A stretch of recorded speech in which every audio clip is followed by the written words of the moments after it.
తెలంగాణ రాష్ట్రం ప్రతి సంవత్సరం మాదిరిగా ఏప్రిల్ నెలలో 5% రిబేట్ కేటాయించడం జరిగిందని, అందులో భాగంగా 13 కార్పొరేషన్లతో కలుపుకొని 151 మున్సిపాలిటీలలో జమ్మికుంట మున్సిపాలిటీకి 55.04% మొదటి స్థానంలో నిలిచినట్లు మున్సిపల్ కమిషనర్ మహమ్మద్ అయాజ్ తెలిపారు. పట్టణంలోని ప్రజలు స్వయంగా కొంతమంది బిల్ కలెక్టర్లకు, వార్డు ఆఫీసర్లకు ఫోన్ చేసి ఆస్తి పన్ను చెల్లించడంలో మక్కువ చూపటం మన జమ్మికుంట మున్సిపాలిటీ రాష్ట్రంలో మొదటి స్థానంలో ఉందని తెలుసుకొని ఆస్తి పన్ను చెల్లించడం హర్షణీయమని కమిషనర్ అన్నారు.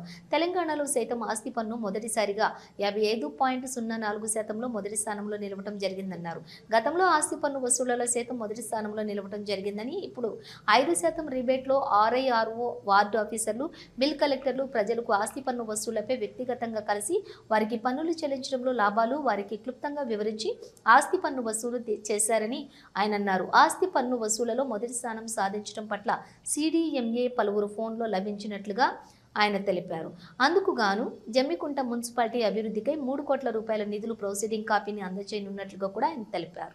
ఇంత గొప్ప స్థానాన్ని అధిరోహించడానికి సహకరించిన మాజీ ప్రజా ప్రతినిధులకు, మీడియా మిత్రులకు, పట్టణ ప్రజలకు, వర్తక వ్యాపారస్తులకు, మున్సిపల్ RIRO అధికారులకు, వార్డు ఆఫీసర్లకు, బిల్ కలెక్టర్లకు, సిబ్బందికి ప్రత్యేక ధన్యవాదాలు, కృతజ్ఞతలు తెలిపారు. ఈ కార్యక్రమంలో municipal manager G Rajireddy, RI భాస్కర్లతో పాటుగా పలువురు పాల్గొన్నారు. రాష్ట్రంలోని 151 మున్సిపాలిటీలోనే ప్రథమ స్థానంలో నిలిచింది. ఆ 151 పురపాలక సంఘాలలో 13 కార్పొరేషన్స్ ఉన్నాయి.